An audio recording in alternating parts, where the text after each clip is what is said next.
World Championship sets the tone for all of volleyball, at least for the next 2 years. In the past, it followed a 4-year cycle, but starting this year, the tournament will be held every 2 years. The world is speeding up, and so is volleyball, as the opening graphic suggests. As direct participants in the battles in Manila, we can say this championship brought some fresh wins. And where else to start than with the attack, where many things are decided.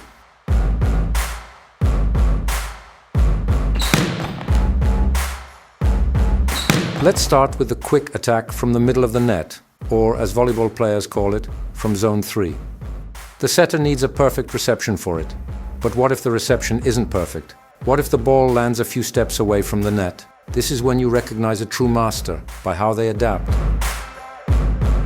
The timing matches that of a perfect reception. At the exact moment the ball leaves the setter's fingers, the middle attacker must already be in the air.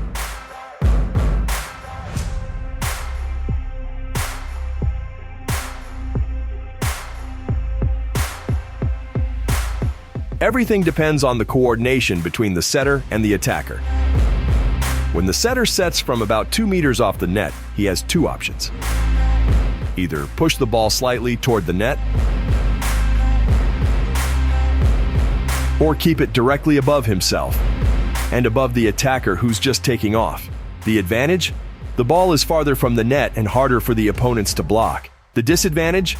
From that position, it's more difficult to send the ball down behind the net, giving the opponent's back row defense a better chance. At the championship, this combination was executed brilliantly by the duo Bartonek-Klimesh.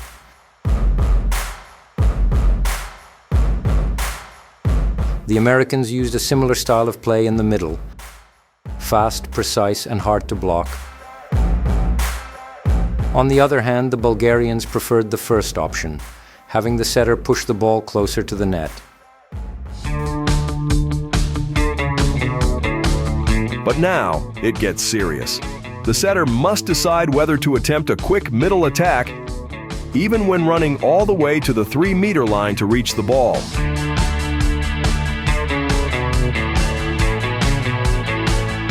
That's the real test of mastery. The risk of error increases, and the general of the offense can't afford to gamble. Every point matters at the end, and mistakes are punished harshly.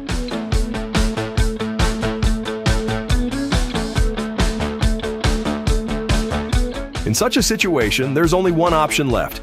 Fire the ball sharply toward the net so the middle hitter can launch the attack. But the Americans are trying something different, their own way. We'll have to wait until the next championship to see how far teams will take it. And now to the attack from zone 6, the so-called pipe. This one is getting faster too. The attacker from zone 6 still doesn't jump at exactly the same moment as the middle hitter from zone 3, but it's clear that this attack is now played off a one-step approach. At the moment the ball leaves the setter's fingers, the attacker has their right foot on the ground and just one step left before takeoff.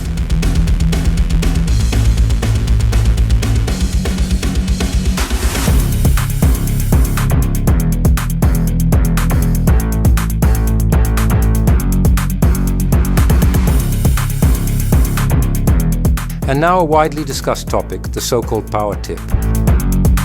Honestly, it's more of a thrown ball. The question is, should this remain part of volleyball? Opinions differ. At the Paris Olympics it was penalized at first, but as the tournament went on, it seemed like the referees hesitated and started allowing it. So the trend has carried over into this year's World Championship. And until the rules clearly say otherwise, we have to accept it and prepare young players for it.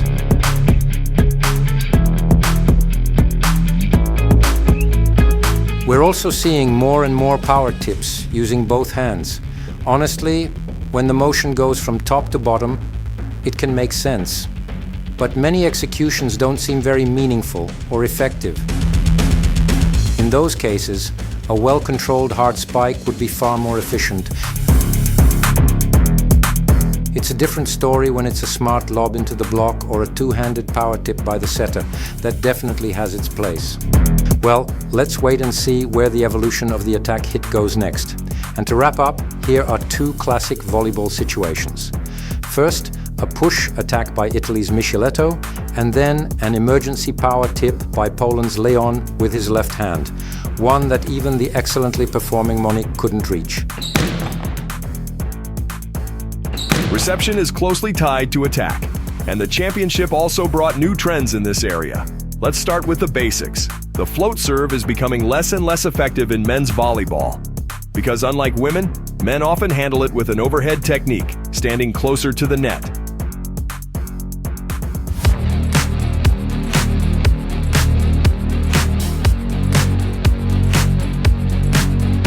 When facing a float serve, men now increasingly opt for a two-player reception.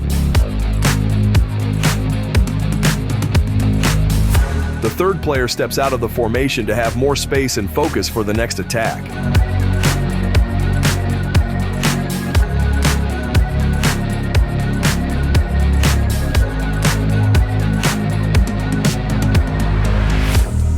And then there are the so-called conflict zones, those critical spots between two receiving players. In men's volleyball, where the jump serve dominates, like a small ballistic missile, there's no time to spare. Every team has its own rules for how to handle these situations, but in practice, it's simple.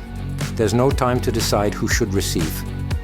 Both players just dive into the conflict zone, and the one who gets there first takes the ball.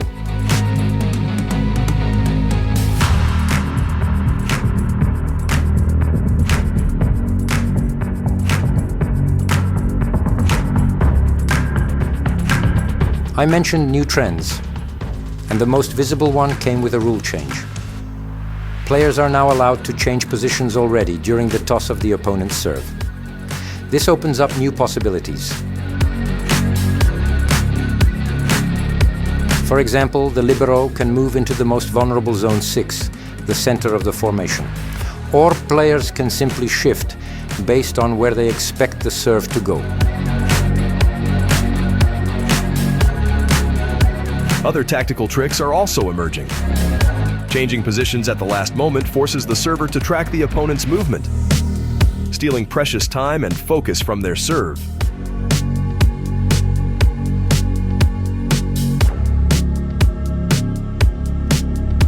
A different scenario happens when one player takes responsibility at the last moment, jumping in front of a teammate to receive the ball. It's usually the libero who does this, as they typically have a better feel for reception. But it takes courage to jump in, take a risk, and know that if it fails, you'll be in a tough spot. That's the mark of a true competitor.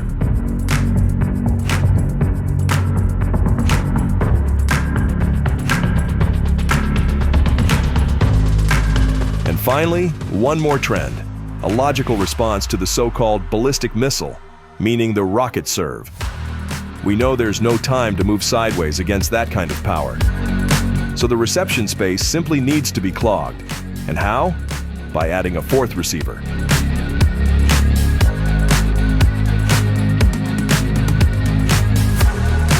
And then there are other tactical plays. Sometimes the fourth receiver joins the formation at the last second, like the Bulgarian player Nikolov here. Other times, a team pretends to receive with 4 players, but switches back to a trio right before the serve, like the Belgians did. And that's all for today. Do you enjoy our show? Subscribe. Thank you, take care, and most importantly, keep playing volleyball.